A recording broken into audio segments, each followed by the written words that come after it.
Hi everyone, welcome to A Course in Miracles teaching. My name's Deborah. Welcome to the channel Anchored in Faith. We are on lesson 10, My Thoughts Do Not Mean Anything. This idea applies to all the thoughts of which you are aware or become aware in the practice periods. The reason the idea is applicable to all of them is that they are not your real thoughts. We have made this distinction before and we will do so again. You have no basis for comparison as yet. When you do, you will have no doubt that what you once believed were your thoughts did not mean anything. This is the second time we have used this kind of idea. The form is only slightly different. This time the idea is introduced with my thoughts instead of these thoughts, and no link is made overtly with the things around you. The emphasis is now on the lack of reality of what you think you think.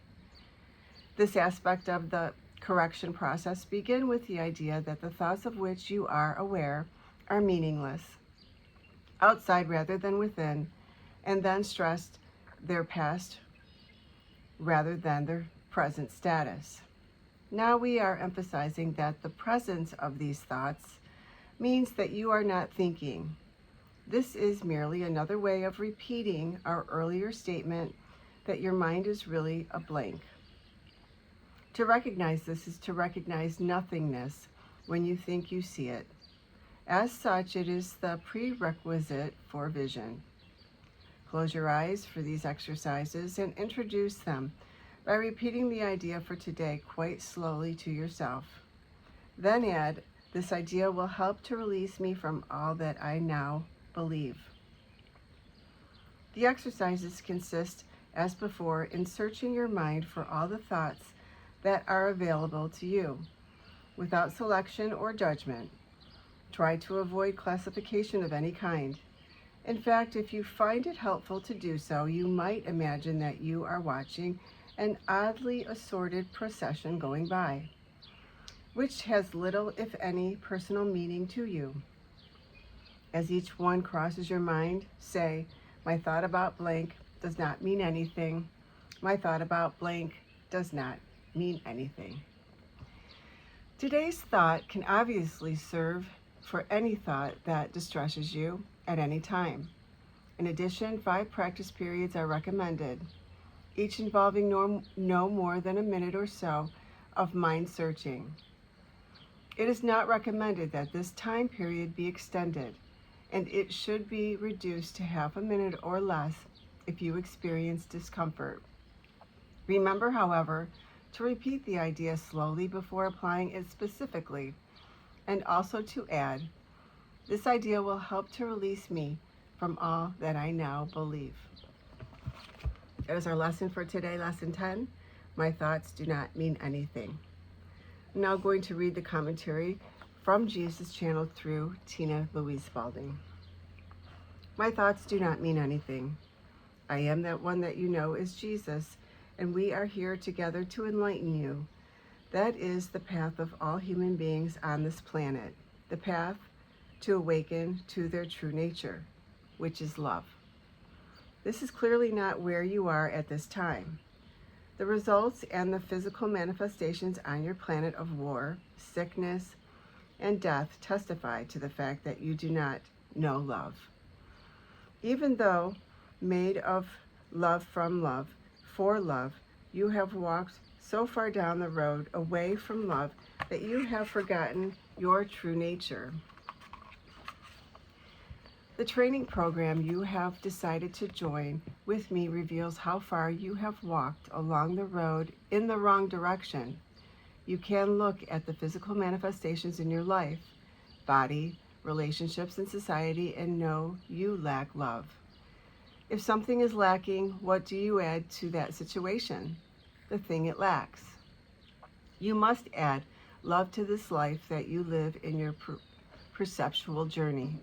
First of all, you must have your mind clarified because most of you do not even know what love is. Truly, dear ones, you do not know what love is. You have a programmed, superficial, and distorted definition of love. Many of the acts you participate in and call love are not loving at all. The clarification begins with the fundamentals of how you look at yourself, how you look at your interior language, and how you interpret that interior language.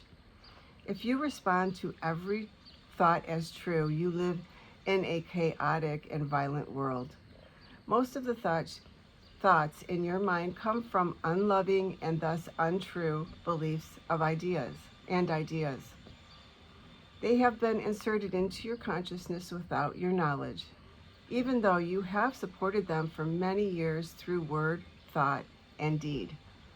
Trust in this process. Trust as we get into the inner workings of your consciousness, even though you do not understand yet what comes from that transformation. You will feel more loving. You will feel less violent. When you do have the urge to attack, judge, or curse somebody, or yell, shout, or scream, there will come a time when you truly have a choice. You will say, I am not going to do that anymore. These early lessons might confuse you because they counter everything you have ever been taught. We know this is a great act of faith on your part to do these lessons and to allow us into your consciousness. For that, we are very grateful. I walk beside you on this journey, and I want you to know my teachings always have been centered on love. They have never been about control, punishment, suffering, sacrifice, or martyrdom. These lies have covered over the work I have done throughout my existence. I am that one that you know is Jesus, and we are grateful that you came to join us today. We will see you again tomorrow. And speaking of not knowing what real true love is I'm gonna have to get this book. It's underneath this camera.